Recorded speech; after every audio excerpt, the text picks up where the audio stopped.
Antes de botar a mão na massa, usando o GeoGebra, é bom lembrar um pouquinho aqui de alguma coisa muito importante. Equações diferenciais é um assunto muito extenso e importantíssimo, e não é uma coisa que você domina com algumas semanas ou meses de estudo. Leva-se anos para se dominar o assunto, né? Então, lembrar o seguinte, ó, primeiro, a enorme maioria das equações diferenciais não admite solução analítica. E nesses casos, né, nem o GeoGebra e nenhum outro software científico vai fornecer essa solução bonitinha, porque não tem essa solução, né? Não é possível escrever a solução usando fórmulas simples ou complicadas, mas fórmulas com funções que você conhece. A solução é bem mais complicada, né? Então, nesses casos, esquece. Já estou chamando a atenção que é a enorme maioria, né? Então, alguns casos, que é isso que a gente vai ver aqui, que são importantes para um primeiro contato com o assunto, tudo bem. Mas se você pegar o GeoGebra, usar o que nós vamos ver aqui, jogar lá uma equação diferencial qualquer que lhe der na telha, a probabilidade é enorme que o software não vai conseguir resolver nada, tá? Porque a solução é muito complicada para ele lidar diretamente. Você pode optar por soluções numéricas, né? Feitas no computador. Dá para fazer um pouco disso no GeoGebra também, né? Aliás, bastante disso. Mas nós não vamos tratar disso aqui, ok? Não é o assunto aqui obter soluções numéricas. Muito importante também, nós vamos ver os truques no GeoGebra para um estudante de engenharia, química, física, estatística, para aplicações em exatas, né? Muito mais uma aplicação do que a parte matemática da coisa. Então, na prática, uma equação diferencial, ela está sempre associada a um fenômeno físico que deu origem a essa equação. É esse fenômeno físico que é o centro dos interesses, né? Okay? Então, você pode estudar as soluções de uma equação diferencial até complicada, né, por técnicas outras que não seja tentá-la resolver diretamente, né? Então, existem várias técnicas geométricas ou qualitativas, quantitativas também, muito convenientes, que você aprende num segundo curso sobre equações diferenciais. Ok? Então, nesse caso, o GeoGebra também pode ajudar você a fazer isso, mas não é disso que nós vamos tratar aqui. O que nós vamos fazer é isso que está escrito aqui embaixo, ó, né? Você simplifica o problema, obtém uma equação diferencial simples, conhecida, tratável, manjada, como a gente costuma dizer, né? Eu já vi isso aí pela frente. E é a primeira coisa que a gente vê num curso de equação diferencial durante a graduação.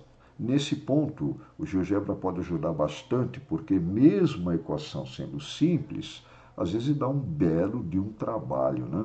Tanto resolver quanto também, o que é muito importante, não é só obter a solução, mas escrever a solução numa forma que seja útil. Isso acontece muito em engenharia, né? Não basta escrever uma fórmula que te dá a solução da equação. Olha, o que ela quer dizer? O que significa cada termo dessa solução? Como é que eu escrevo essa solução de maneira conveniente?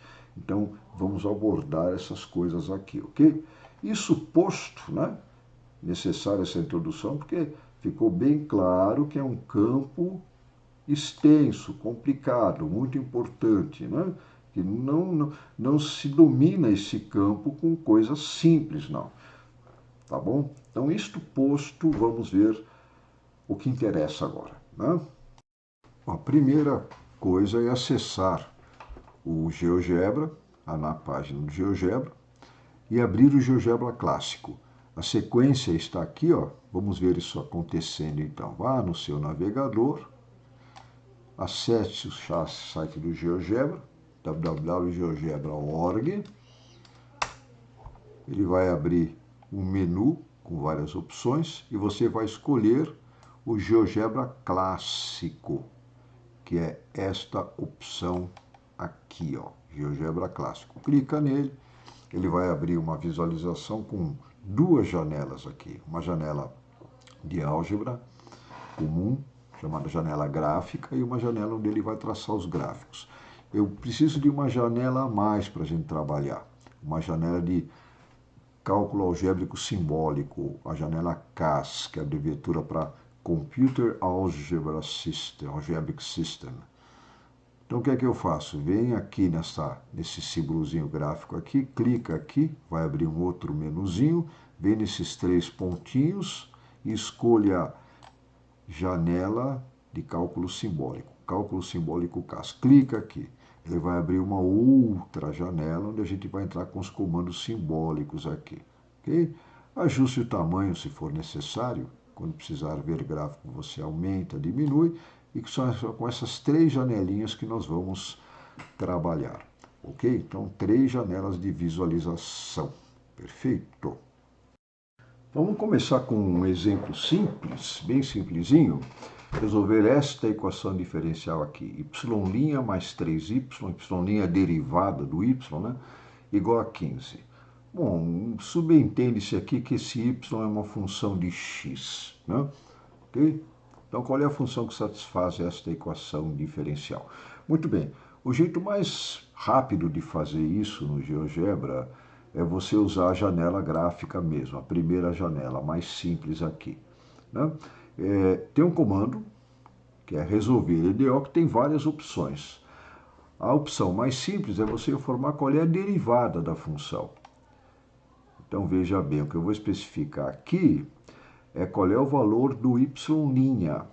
Passa o resto dessas coisas para o outro lado, fica y' igual a 15 menos 3y. E é essa a fórmula que você vai fornecer para ele. Já dá para ver aqui, né? Por isso a gente viu na introdução que é um assunto complicado, que a enorme maioria das equações diferenciais não permite fazer isso de maneira simples, né? Se for uma equação de segunda ordem ou algo mais complicado que envolva a derivada, você não vai conseguir expressar essa derivada de uma maneira tão simples quanto essa. Muito bom. Nesse caso, tranquilo. Vamos ver qual é a solução dessa equação diferencial. Vai na janela gráfica, clica lá na entrada e chama este comando aqui, resolver EDO. Digite resolver EDO. Ele vai dar várias opções, né? A opção mais simples é resolver EDO, onde vou especificar a derivada. Primeira opção. Qual é a derivada? A derivada da função y é 15 menos 3y. Digite 15 menos 3 vezes y. E manda isso para ele. Está aqui a solução. É claro que a solução da equação diferencial é dada a menos de uma constante, né? É como se fosse uma integração, na verdade, né? Você está fazendo uma integral para resolver isso. Então, você tem uma constante arbitrária que ele já colocou aqui que você pode escolher, né? Pode escolher, já colocou o controle deslizante, se você dá para fazer uma animação, né?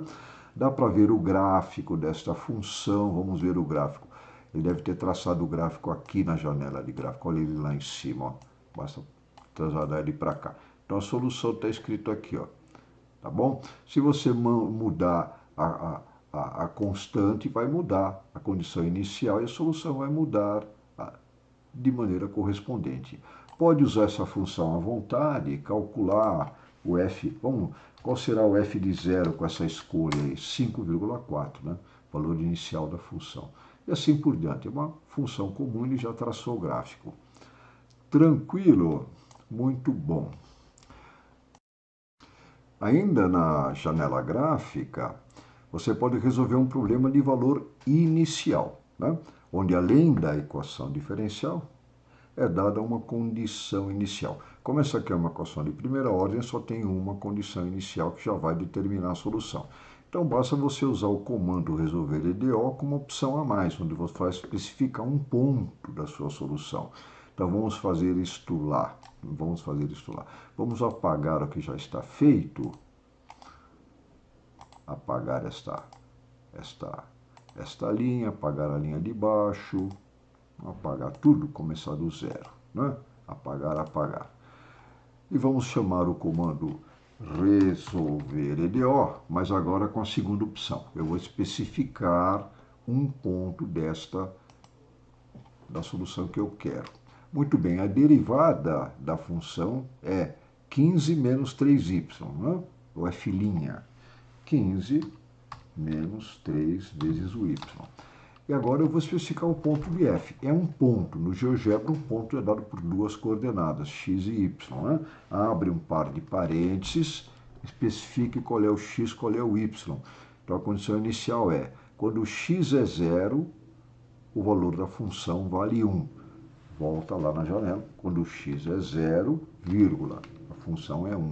Então, é um ponto com coordenadas 0 e 1, descrevendo por onde a função tem que passar.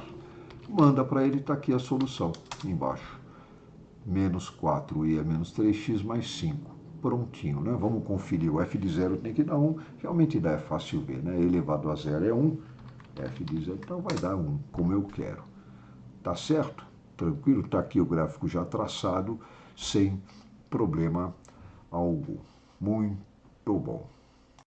Agora vamos começar a ver casos mais complicados, né? Mais gerais. Para a gente se preparar para isso, vamos resolver o mesmo probleminha que nós resolvemos agora, mas usando a janela de álgebra simbólica. Okay? Nessa janela eu vou conseguir resolver equações de grau superior, equações mais gerais do que na outra janela, de maneira mais fácil. Então vamos lá, como é que eu faço? Vou pegar o mesmo probleminha de primeira ordem que a gente pegou antes. Então, na janela CAS, venha nesta janela, que tem esse símbolo de álgebra simbólica aqui, né? E novamente o mesmo comando que a gente usou antes, resolver EDO. Ele vai dar aquelas várias opções e mais algumas aqui, mais algumas. Okay? Então, vamos novamente selecionar aquela em que eu dou a equação diferencial e os pontos. Eu vou fornecer a equação e um ponto por onde a função tem que passar. A sintaxe aqui é diferente. Eu vou fornecer agora a equação e não a derivada como eu fazia antes. Vamos escolher essa opção. Antes disso, vamos apagar tudo que já foi feito, porque senão pode dar confusão, né? Vamos apagar, começar tudo do zero. Apagar aqui eu acabei digitando alguma coisa lá. Então, estamos começando do zero. Resolver EDO. Eu vou fornecer a equação e um ponto que vai ser minha condição inicial, né? Agora, não é a derivada. Basta digitar a equação como ela aparece. É muito fácil. Y'. Use um apóstrofe do teclado, ele já sabe que é a derivada. Então, a minha equação é Y', usando o apóstrofe do teclado, mais 3 vezes y. Nessa janela de álgebra simbólica, é conveniente você sempre especificar a multiplicação, escrever vezes mesmo. Vai no teclado, digite asterisco.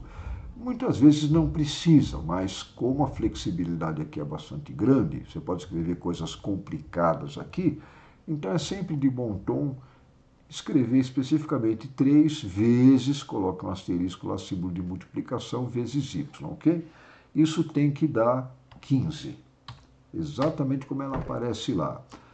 Agora o ponto nessa função, como a gente tinha feito antes, abre um par de parênteses, quando x é 0, y é 1. X é 0, y é 1. Mande isso para ele. Está ali a solução, ó, mesma que a gente achou antes. Agora, as coisas aqui na janela simbólica são diferentes, tem outro significado. Você não pode usar isto aqui diretamente como está escrito aqui. Isso é feito para manipulação simbólica, né? Se você quiser usar esta função, claro que você vai querer usar essa função, ver o gráfico dela, essas coisas todas. Então, nós vamos copiar essa solução para a janela gráfica. Como? Venha com o mouse na linha de entrada que você acabou de achar a solução, clique, vou colocar isso aqui para baixo, vai com o mouse lá, clica com o botão direito do mouse e escolha copiar. Cuidado que aqui tem muitas opções avançadas, é copiar a entrada, não é copiar a entrada, vai no copiar. Clica copiar. Ele passa isso aqui para o clipboard do GeoGebra. Agora você vai numa entrada da janela gráfica, clica ali e dá um Ctrl V, sinal de paste. Tá vendo? Como você usa no Word, processador de texto, né? Quando você lida com texto no Windows, Ctrl V. Enter, pronto, ele definiu uma função baseada naquela. Agora aqui você lida com essa função da maneira comum. Até o gráfico ele já traçou aqui, ó. Já fez o gráfico dessa função. Então a função chama f, ela é definida através disso. Isso aqui na verdade é uma equação, nós vamos ver depois por que ele escreve a coisa dessa maneira. Por enquanto não faz diferença nenhuma, pode calcular o f de 0, f de 1, como você quiser, lidar com uma função comum, ok? E o gráfico dela já está pronto, tá bom? Então deu para notar que a sintaxe aqui é um pouco diferente, a solução está aqui, mas para você usar a solução, dependendo do que você quer fazer, você transfere essa solução para a janela gráfica e trabalha com ela lá. Perfeito? Muito bom. Vamos partir para o próximo exemplo agora.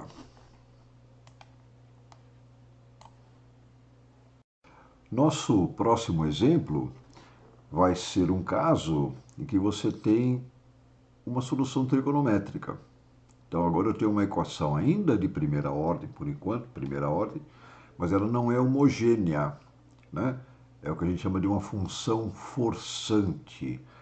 A derivada mais duas vezes a função tem que dar esta função aqui. Como é uma equação de primeira ordem, tem uma condição inicial, ok? Vamos resolver esta equação no GeoGebra e ver como é que a gente expressa a solução desse problema de uma forma conveniente. Esse é um problema bastante importante para, por exemplo, para circuitos elétricos, engenharia elétrica, né? Em circuitos de corrente alternada, onde você tem uma fonte que é senoidal. Muito bem, vamos resolver essa equação. Vamos lá no GeoGebra, vamos apagar tudo que a gente fez antes para não dar nenhuma confusão, nenhuma novidade estranha aí, né? Apagar linha 1, partir do zero. Então o comando é aquele para resolver a minha EDO, né? Resolver EDO. Eu vou especificar uma condição inicial. Então, o mesmo comando que nós usamos antes. Equação em ponto em F. A equação é... Agora, os nomes aqui. Temos um problema com os nomes. Você tem que decidir isso quando vai fazer. Nesse problema, ele chamou a função de F. E dá para ver que a variável independente é o T, né? Dá para você especificar esses nomes aqui. Existe uma opção. Vamos ver isso aqui daqui a pouco, né? Mas, para evitar maiores confusões, maiores trabalhos, vamos à notação padrão do GeoGebra, que é chamar a função de y e dizer que ela é uma função de x. Então, essa equação, para mim, eu vou digitar agora como sendo y' mais 2f. E o t é x, ok? Então, o y é uma função de x. E o y de 0 é 5. Como eu disse, é possível você digitar desta maneira aqui, mas tem que usar um comando um pouquinho mais complicado, onde você vai dizer qual é o nome das coisas. Vamos usar essa forma simples por enquanto. A minha equação é y' mais 2 vezes y, agora vai dar 5,8 vezes, coloca o asterisco de vezes, cosseno, abre parênteses, 5 vezes x, né? O meu y agora é função de x, em vez de ser f e t. Muito bom. Essa solução tem que passar por esse ponto aqui. Então, o meu y de 0 tem que dar 5. Especifica esse ponto lá. Quando o x é 0, o y é 5. Muito bem. Manda o comando para ele. Está aqui a solução. Está aqui essa solução. Para quem já fez isso aqui no braço, dá para ver que dá um trabalhinho razoável chegar aqui, né? Mas está feito aí. Ele colocou na forma de frações aqui. Se você preferir, pode transformar isso aqui em números. Por exemplo, basta fazer o seguinte, ó. Tem um comando na janela CAS chamada numeric. Abre o parênteses e agora você coloca qual é a equação que você quer que ele escreva de forma numérica. Ele vai fazer as contas que estão aqui para fazer. Vários jeitos de especificar. Uma maneira aqui na janela CAS é você dizer qual é a linha, né? Pega o resultado da linha 1, a equação que está na linha 1. Então, coloca um cifrão S1, dizendo o seguinte, traduzindo, pegue a equação que está na linha 1 e escreva ela de forma numérica. Pronto, ele faz todas as contas que é possível fazer aqui, escreve como número decimal. Tanto faz o da de cima, tanto faz o da de baixo, depende do que é que você quer fazer com essas coisas. Perfeito? Você pode, como antes, transferir essa função para a janela gráfica para traçar o gráfico, ver qual é o gráfico disso aqui. Então vamos fazer isso. Coloca o cursor ali, botão direito, copiar. Vai na janela gráfica e dá um Ctrl V, paste, né? Ctrl V, tá lá. Dá um Enter, tá aqui a função. Vamos ampliar um pouco. Já está aqui a função. Essa função aqui agora já temos o gráfico dela. Está aqui, ó. Probleminha com esse gráfico, vamos resolver agora, que é o seguinte, em geral, ele não diz aqui, mas em geral a gente está interessado na solução desses problemas para T positivo, né? Quer dizer, a gente enxerga isso assim, de maneira da engenharia, né? No instante zero, a função tem que dar 5. E eu quero saber como é que ela é do zero para frente. Então, nesse gráfico não me interessa do zero para trás. Se você precisar usar esse detalhe, você pode definir uma outra função lá na janela gráfica, usando uma condição. Então, vamos definir uma função g de x, que é igual. Agora coloque C, comando if, C. C condição então. Então, se o x for maior ou igual a zero, é só digitar a condição, então essa função é igual ao f. Pronto. Perfeito? Está aqui ela, ó. Vou mandar mostrar só ela, está em roxo aqui, ó. Primeiro eu não vou mostrar. Então está aqui, ó, só do zero para frente, que é a solução que me interessa. Solução desse problema aqui. O f de zero é 5, ele tem um transiente inicial, depois estabiliza como uma função trigonométrica, né? Tem uma parte da solução que é um transiente e uma parte que é uma solução de regime. Perfeito?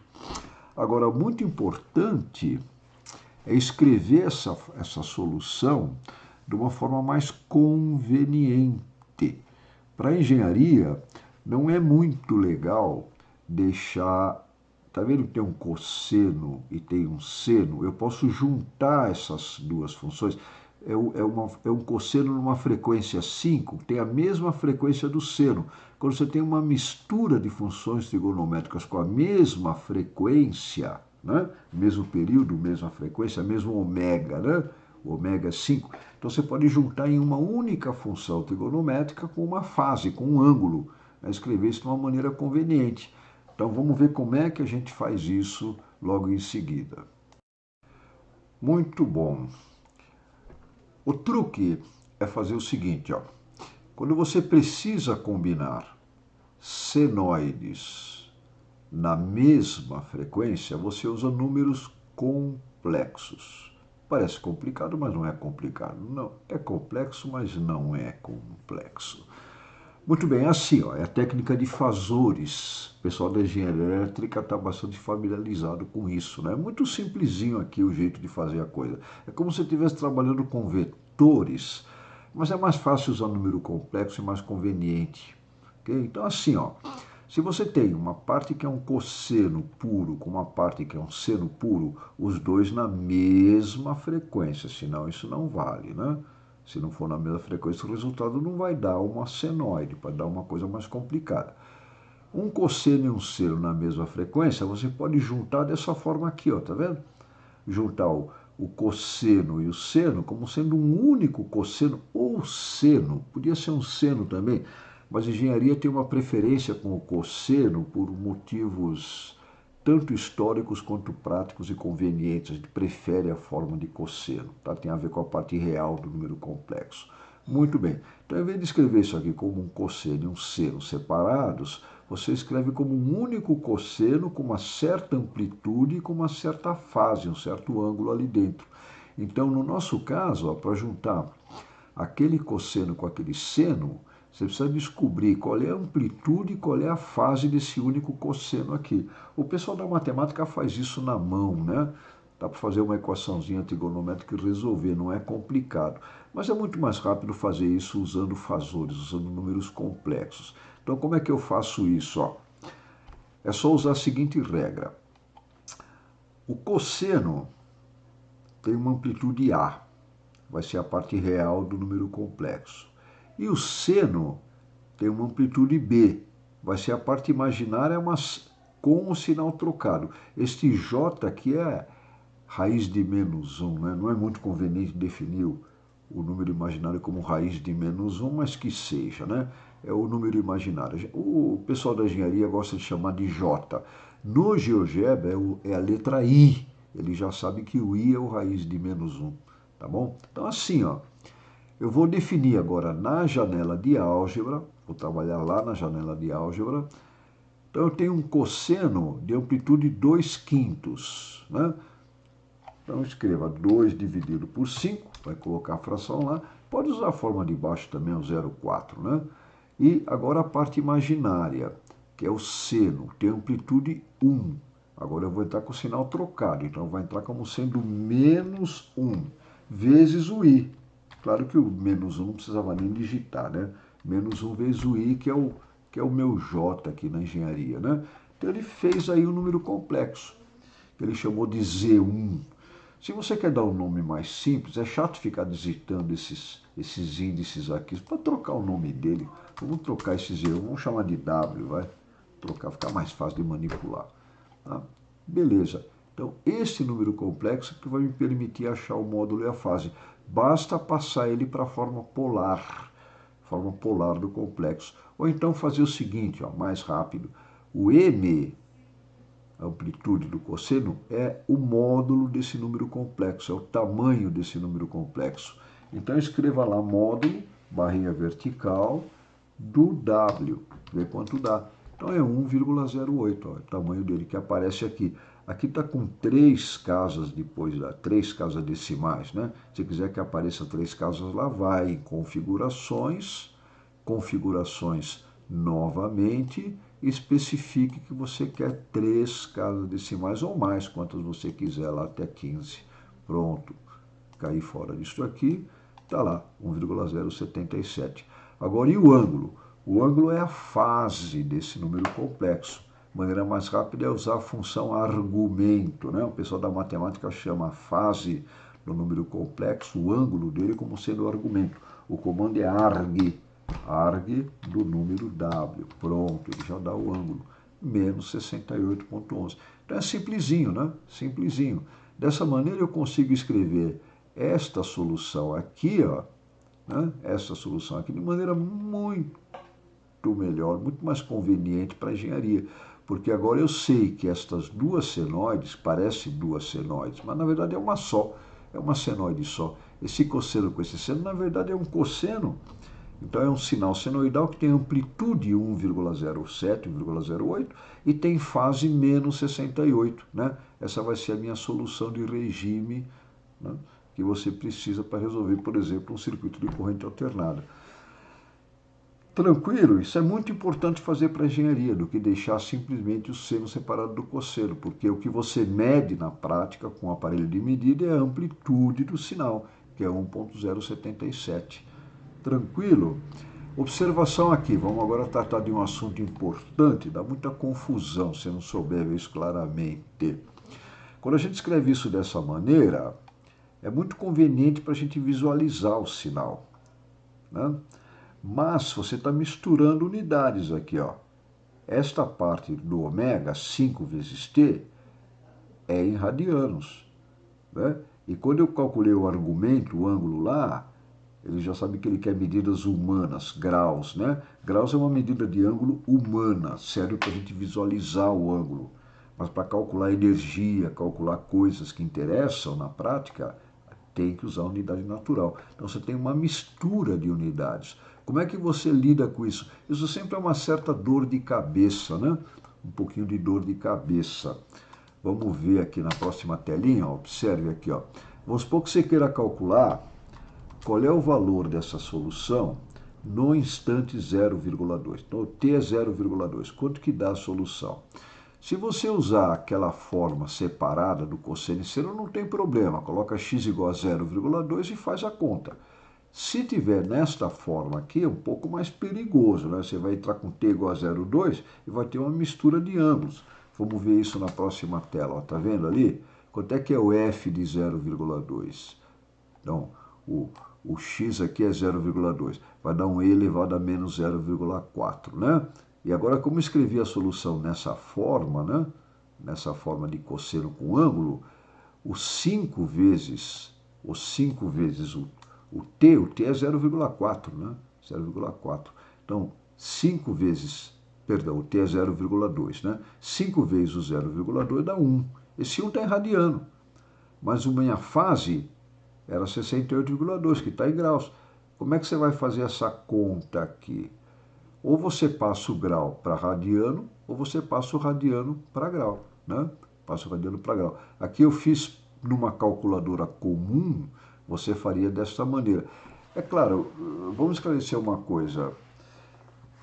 Quase nunca você vai precisar fazer isso, porque na engenharia, na prática, né, o que te interessa saber é que você tem um sinal senoidal que tem uma certa amplitude e uma certa fase.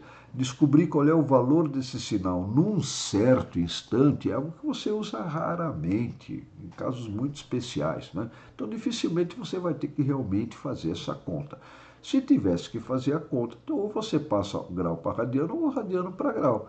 E aí termina. Aqui eu passei tudo para grau, né? 1 radiano, passando para grau, é 180 graus sobre π, vai dar um certo ângulo em graus, coloca a calculadora em graus, no modo de graus, degrees, e faz essa conta. O resultado correto é 4,14.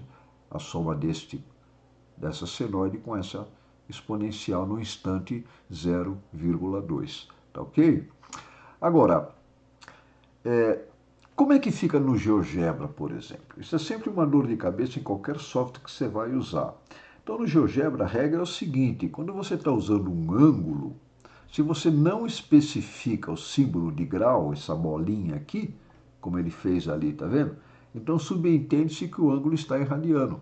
Então, por incrível que pareça, o GeoGebra já, se você digitar essa função deste jeito que está aqui, ó, né, do jeito que a gente achou, vamos voltar para a tela anterior ali, né? A minha solução é esta aqui, escrito de maneira conveniente. Se eu digitar essa função, ela vai lidar de maneira correta, de maneira como tem que fazer mesmo. Vamos digitar essa função e comparar com o gráfico que a gente achou antes aqui, ó. A solução é aquela lá que está em roxo, né? A gente já tinha feito isso antes. Agora vamos escrever essa solução desta forma e vamos comparar, ver o que ele está fazendo. Então você vai lá e digita na janela de álgebra comum, né? Vamos chamar essa função de h, porque eu já tenho uma função f ali, né? Vamos dar um outro nome, h de t. Então digite lá 4,6 vezes e elevado, né? Chapeuzinho para ficar superscrito, menos 2 vezes eu coloquei t, vamos colocar t também. Ele vai entender, né? Podia colocar h de x e colocar x. Já que eu comecei com t, vamos continuar com t. Mais 1,077 vezes o cosseno de 5 vezes t menos, agora é que vem, né? Aqui eu coloquei em graus e minutos. Vamos colocar em grau decimal lá, porque senão é mais uma dor de cabeça, né? O grau decimal é menos 68,199 graus. Vamos digitar lá. Pode colocar o alfa aqui, colocar esse valor alfa lá, mas vamos digitar para mostrar o que o GeoGebra está fazendo, tá ok? Vamos colocar o menos 68,199. Agora vamos especificar que isso está em graus. Abre o tecladinho do GeoGebra lá embaixo, ó. Vou mostrar a equação. Cadê o teclado? Cadê a equação? Sumiu tudo aqui. Então vamos mostrar o tecladinho. Ele não quer mostrar junto. Vamos escolher o símbolo de graus aqui, né? Como é que faz? Então você vem aqui no teclado virtual, que eu acessei clicando ele lá embaixo, e você vai aqui no F de X, que eu já decorei onde é que fica esse símbolo. Tem um atalho de teclado para isso aqui, mas eu não lembro qual que é, tá? Se quiser procurar qual que é, bolinha aqui, ó. Pronto, vamos fechar isso aqui, ver se ele colocou. Tá vendo? Coloquei a bolinha no lugar errado. Vamos apagar e colocar no lugar certo. Colocar ela lá dentro. Okay? Abre o teclado, coloca grau. Vamos ver se agora foi. Pronto, está no lugar certo. Então o GeoGebra já sabe que essa parte está em radiano, mas essa parte está em graus. Manda.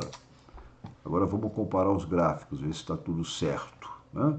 Olha só, o gráfico do H está em cinza. Né? E o gráfico do G, que é aquela que tem o seno e o cosseno separado, está em roxo. Vamos apagar ele, ó, e mostrar. Vê que é a mesma coisa. Realmente ele fez tudo certinho. Tudo certinho. Esse ponto W que aparece aqui é o complexo que eu mandei ele, que eu construí ali. Se eu não quiser que ele mostre, manda esconder. Né? Então dá para ver que o GeoGebra faz as coisas direitinho. O importante mostrar aqui é que, resumindo, né, o que tem a bolinha, ele já sabe que é grau. Se você não especifica, ele vai, o argumento das funções trigonométricas é o ângulo natural, que é o radiano. Parte em radiano, parte em graus. Tá ok? Muito bom. Vamos agora ver, aproveitando aqui que a gente tocou nesse assunto, uma coisa que sempre dá confusão. Como é que eu lido com radiano? Como é que eu lido com grau? Como é que eu faço isso, né? Então vamos ver agora na próxima telinha como é que a gente faz, como é que o GeoGebra trata esse problema de radianos e graus. Perfeito? Muito bem.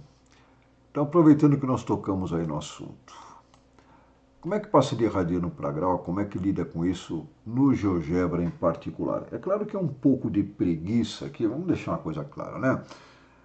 Para passar um ângulo de radiano para grau, de grau para radiano, basta lembrar que, em unidade natural, a meia volta na circunferência são π radianos, né, que corresponde a 180 graus. Pronto, basta fazer uma regra de 3 e fazer a conta. Mas é instrutivo ver como é que você resolveria isto no GeoGebra, por exemplo, né, diretamente. Como é que eu passo um ângulo de radiano para grau usando o GeoGebra?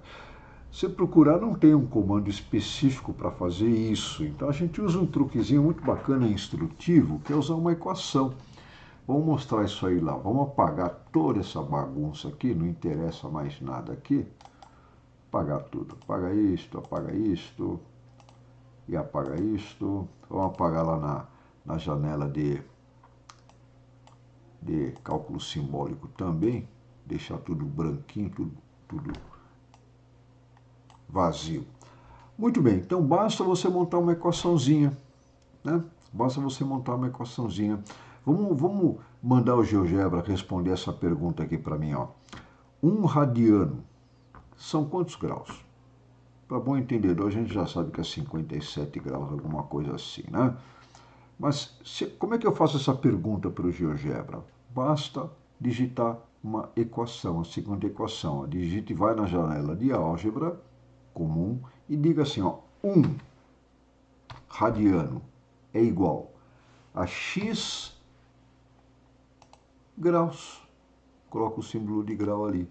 Olha só que interessante, ó. Isso é uma equaçãozinha, onde você quer o valor de x, né? E o GeoGebra já sabe que este x é uma coisa que significa um ângulo dado em graus. Então, 1, como não tem o símbolo de grau, é um ângulo em unidade natural. Manda isso para ele, ele vai criar uma equação, tá vendo? Uma equação em x. Qual é o valor de x? Quantos graus é? Para fazer isso, você chama o comando soluções da equação. Ó. Qual é a equação? É a EQ1, ele já deu um nome ali, ó, tá vendo? Manda isso para ele. Pronto, ó, tá aqui. Ele vai dar uma lista, quando você usa o comando soluções, ele coloca uma lista de todas as soluções que ele achou para aquela equação. Okay? Nesse caso só tem uma solução, o x tem que ser 57,296. Então está respondido, 1 radiano são 57,296 graus. Passei de radiano para grau. Uma coisinha aproveitando também o assunto, né? Isto aqui é uma lista, podia ter mais de um valor ali dentro. Uma lista é uma série de valores separados por vírgula. E você digita isso entre colchetes, está vendo os colchetes ali? Se você quiser usar esse número para alguma outra coisa, você tem que extrair esse número da lista. Então vamos extrair aquele 57 da lista. O comando que faz isso é o comando elemento. Então, elemento da lista e a posição do elemento. Quero saber qual é o elemento da lista L1, que ele chamou de L1, na posição 1. Na verdade, só tem uma posição aí que é 1. Nessa lista só tem um elemento. Pronto. Ele já deu um nome lá, né? Agora, isso aqui é um número comum. Pode fazer o que você quiser. Multiplicar por 2, 2 vezes A, fica à vontade. Extrair a raiz, fazer qualquer coisa. Virou um número comum. Perfeito? Aproveitando aqui para falar em listas, operações com listas, é uma coisa bacana, porque não vem bem, vamos usar isso aqui, mas já que estamos tocando no assunto, né? Você pode usar a lista para fazer coisas mais rápidas. E quando você tem uma lista, tudo que você manda fazer com a lista, ele faz com todos os elementos. Isso é muito útil. Vamos construir uma lista aqui, por exemplo, vou abrir um parzinho de colchetes, usando o teclado, vou colocar 3 números lá dentro. 2,35, vírgula, esse é o primeiro elemento. O outro um número negativo, menos 1,47. Vou colocar 3 elementos. Existem comandos também para construir listas, sequências de números. É só, fiz no manual do GeoGebra, você faz muita coisa interessante e constrói listas rapidinho. Aqui estou digitando 3 números quaisquer. Vamos colocar 0,972, por exemplo. Pronto. Construiu uma lista. Se eu mandar, ele vai dar um nome para essa lista. Eu podia ter escolhido um nome para ela também. Então, essa lista chama L2. O bacana é que qualquer operação que você fizer com L2, vai fazer com todos os números. Se eu multiplicar essa lista por 2, 2 vezes o L2, ele vai pegar cada número e multiplicar por 2. Se eu aplicar uma função a essa lista, vamos fazer exponencial do L2. Né? Ele vai pegar cada elemento da lista e achar a exponencial daquele número. Já dá para antever o quão útil é isso, né? Dá para você fazer milagres com esse conceito de lista aqui, tá bom? Bom, vamos voltar agora ao que a gente estava discutindo. Assim, mais uma coisinha, né? Para passar de... vamos já fazer aqui, ó. Vamos passar de grau para radiano. Como é que você passa? Aqui nós passamos de radiano para grau. E para passar de grau para radiano? Monta outra equação, né? Vamos começar lá de cima, que está ficando muita coisa aqui. Vou apagar tudo isso aqui, né? Vou apagar tudo isso aqui, não interessa mais. Agora, 32 graus, são quantos radianos? Como é que faz? É claro que é um pouquinho de preguiça, é fácil fazer isso, né? Mas vamos, instrutivo, vamos montar uma equação para isso no GeoGebra, para entender como é que ele lida com grau e radiano. Então, como é que é a equação? Como é que é a pergunta? 32 graus, especifica que isso está em graus, vai no teclado e coloca o símbolo de grau. Ó. 32 graus é igual a quantos radianos? Dá x. Pronto, só isso. X não tem um símbolo de grau, vai ser uma quantidade de radiano que corresponde àquele número de grau. Manda, ele montou uma equação, resolva essa equação em x para achar qual é o valor do x. Resolver equação. Resolva a equação 1 e me diga quanto que é o x. Pronto, está lá, ó. 8π sobre 45. Ficou em função de π, que é muito útil para aplicação em engenharia, deixar dessa forma. Se você quiser que ele faça a conta, clica aqui nesse símbolo de aproximado, ele vai dizer, ó, tá vendo? 32 graus é aproximadamente 0,559 radianos, ou, clicando novamente, dessa forma em fração, função do π, que é bastante útil. Tá perfeito? Ótimo, por enquanto, né? Vamos passar para a próxima equação diferencial. Muito bom, problemas de segunda ordem agora. Equações diferenciais de segunda ordem. Aquelas equações mais manjadas, as primeiras que a gente vê, que são muito importantes também, são equações diferenciais ordinárias a coeficientes constantes. Né? Qualquer coisa muito mais complicada que isso, a gente já viu na introdução que provavelmente nenhum software vai conseguir resolver diretamente. Esse tipo de equação é tranquilo. Então vamos ver como é que a gente faz isso no GeoGebra.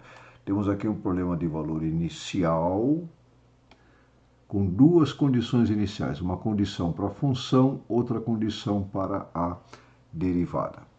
Ok? Então, vamos na janela de cálculo simbólico, janela CAS, e chamar o comando resolver EDO. Resolver EDO. Agora, qual a opção que eu quero? É uma EDO com duas condições iniciais, né? Então, é esta opção aqui, ó, pontos em F, pontos em F'. Ponto na função, ponto na derivada. Muito bom. Qual é a equação? Digite como ela aparece lá. Y, duas linhas, mais Y'. Basta colocar dois apóstrofes ou um apóstrofe só, ele já sabe o que é. Menos 6 vezes o Y. Isso tem que dar zero, essa é uma equação homogênea, né? Y igual a zero é solução, então é uma equação homogênea. Muito bem. Pontos em F, quando x é zero, o y é 1. Então, quando x é zero, o y é 1. E ponto em F'. No x igual a zero, a derivada é zero. Então, abre parênteses, quando x é zero, a derivada é zero. Pronto, mande isso para ele. Está aqui a solução. Okay? Como sempre, se quiser ver o gráfico, basta copiar isso aqui para a janela de álgebra, copiar, Ctrl V, dá um Enter, está ali a solução. Copiada para lá e já com o gráfico pronto. Esse aqui é que é o gráfico da resposta. Muito rapidinho, muito tranquilo, tá ok? Um probleminha um pouquinho mais complicado agora, aliás, bem mais chatinho. Novamente, uma equação diferencial ordinária de segunda ordem, coeficientes constantes, só que agora a equação não é homogênea. E pior, a função forçante é uma senoide. Temos um sinal senoidal. Isso aqui é um caso muito frequente, por exemplo, que aparece em circuitos elétricos, onde você tem um circuito subamortecido, ou seja, ele tem uma oscilação natural. Em cima dessa oscilação natural, você tem uma função forçante, você acrescenta uma fonte externa. Então, dá este tipo de problema aqui, ó. Escolhe duas condições iniciais quaisquer, por exemplo, 0, 0, 0, 0 para a derivada também. Qual é a solução desse problema?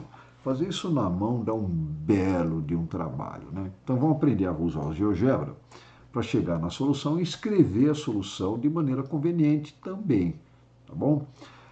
Para começo de conversa, vamos apagar tudo. Inicie com as janelas limpas, porque senão logo vai dar confusão. A gente vai dar nome que já foi dado, então vamos lá.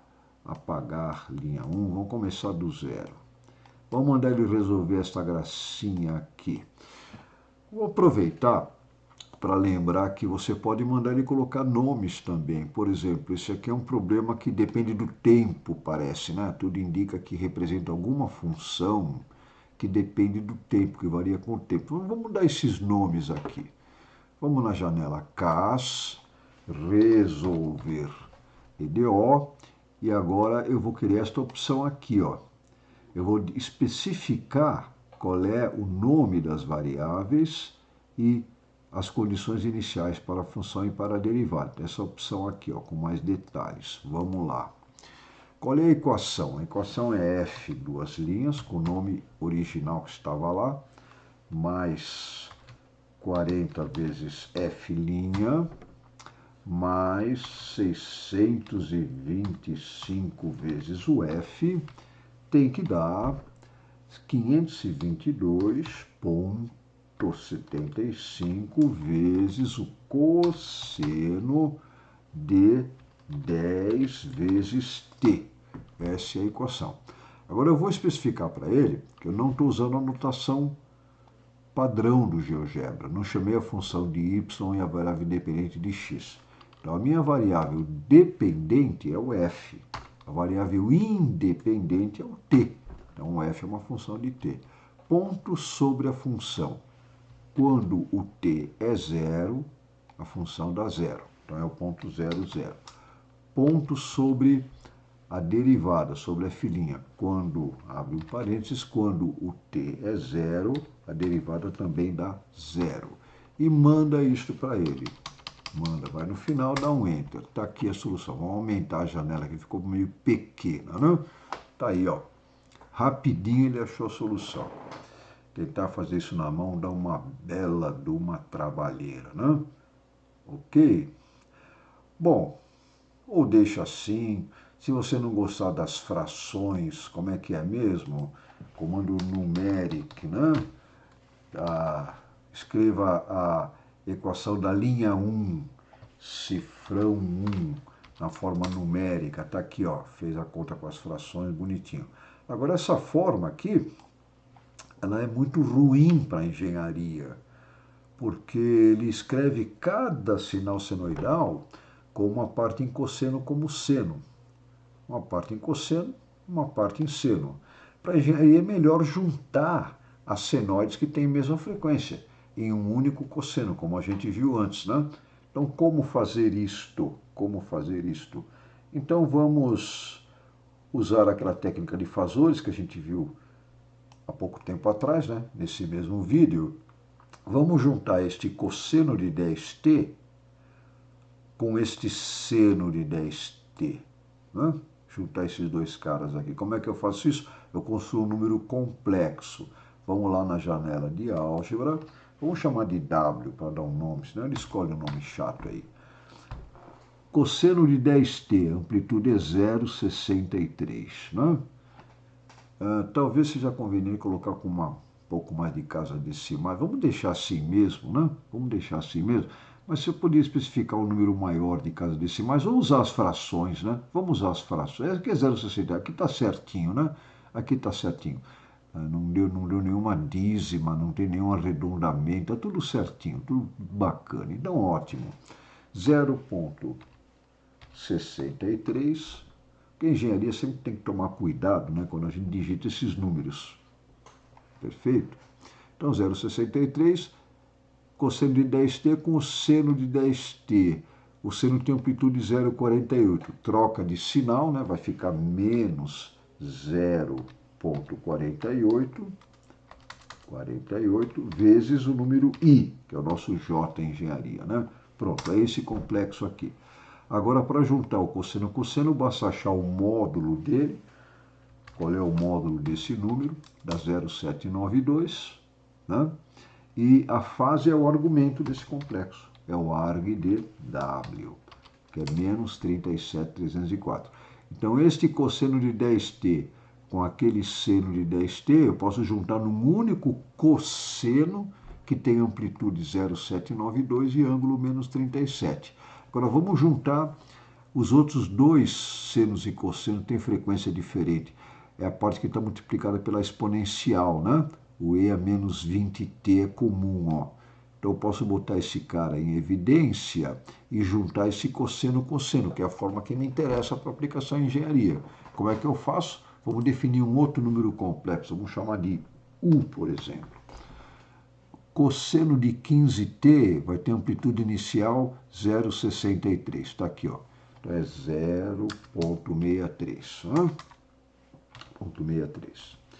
E o seno de 15t tem amplitude menos 1,16. Troca de sinal, fica 1,16. Mais 1,16 vezes o i. Ótimo, é esse complexo aqui. Ache o módulo dele e a fase, que é o argumento. Arg de u. Pronto. Com esses dados aqui, eu posso escrever essa solução de maneira muito melhor para mim, para engenharia. Vamos ver se eu coloquei isso lá. Olha lá, tá vendo? Então, eu posso escrever essa solução desta forma, juntando o cosseno de 10t, ó, cosseno de 10t, vai dar este cosseno de 10t com esta amplitude, 0,792, e a fase é menos 37. E a parte amortecida, que está multiplicada pela exponencial, que é esse cosseno de 15t com seno de 15t, é um único cosseno de 15t com amplitude 1,32 e fase 61,64. Aqui coloquei 118, alguma coisa errada que eu fiz ali, com por que deu 118 aqui. Errei, onde está? É 0,63, é menos 0,63, veja bem, ó, veja bem, tem que prestar atenção. A amplitude do cosseno de 15t é menos 0,63. Eu coloquei mais ali, ó, faltou um sinal negativo. Vamos corrigir ali. Perfeito? Ótimo.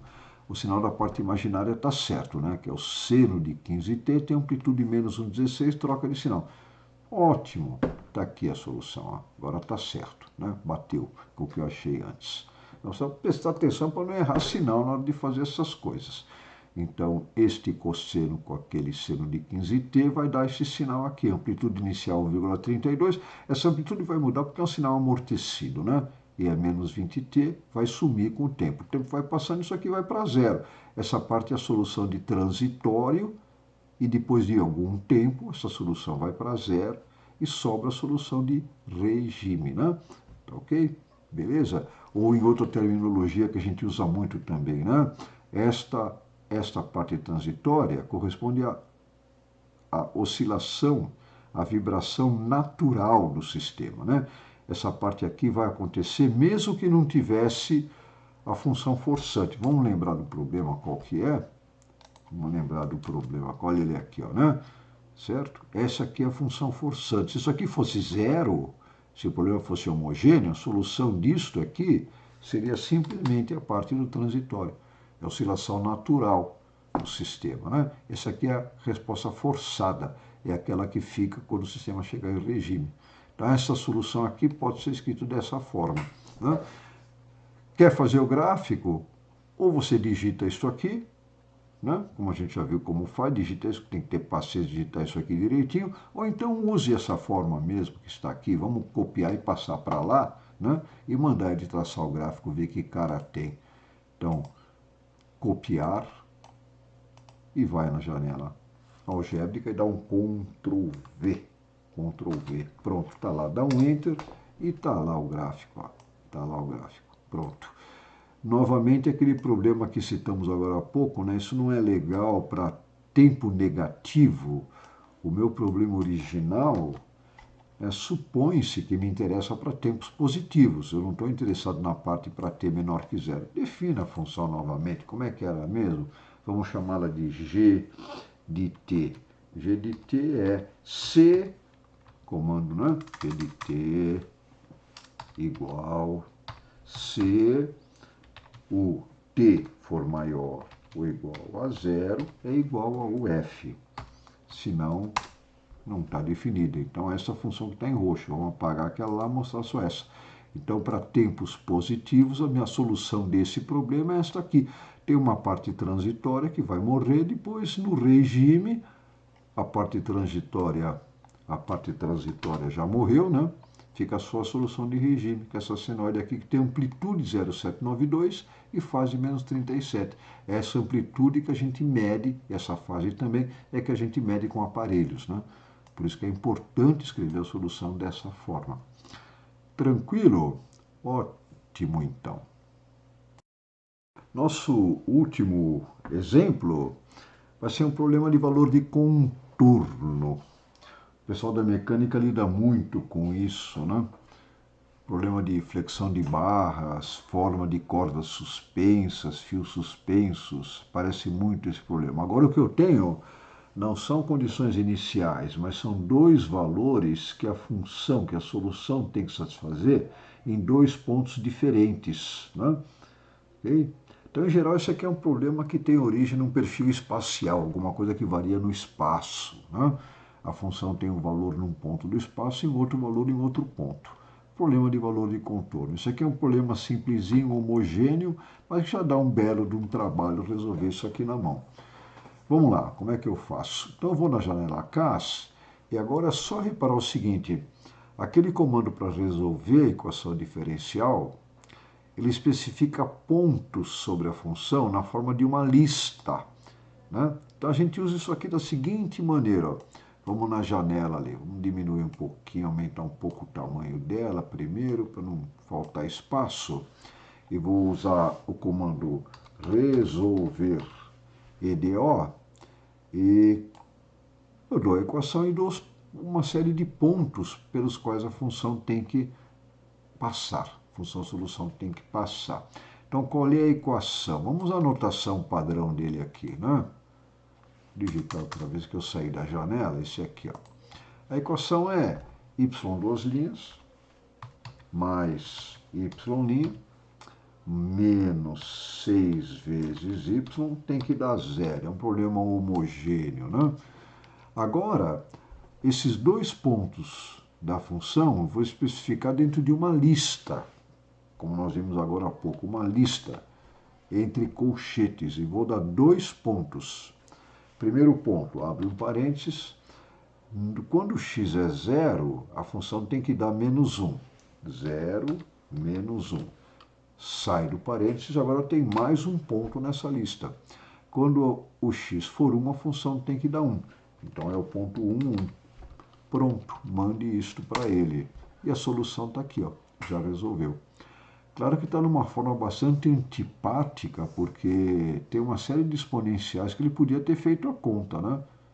Então manda achar a forma numérica disso, como a gente já fez. Forma numérica da equação da linha 1. Cifrão 1. Pronto, olha que bonitinho. Está aqui, ó. Então a solução desse problema de valor de contorno é esta aqui. Essa função passa por esses 2 pontos e satisfaz a equação diferencial.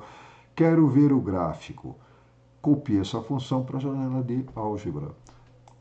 Botão direito, copiar, vai na janela de álgebra, Ctrl V, paste, dá um Enter, está aqui a função, está aqui o gráfico dela.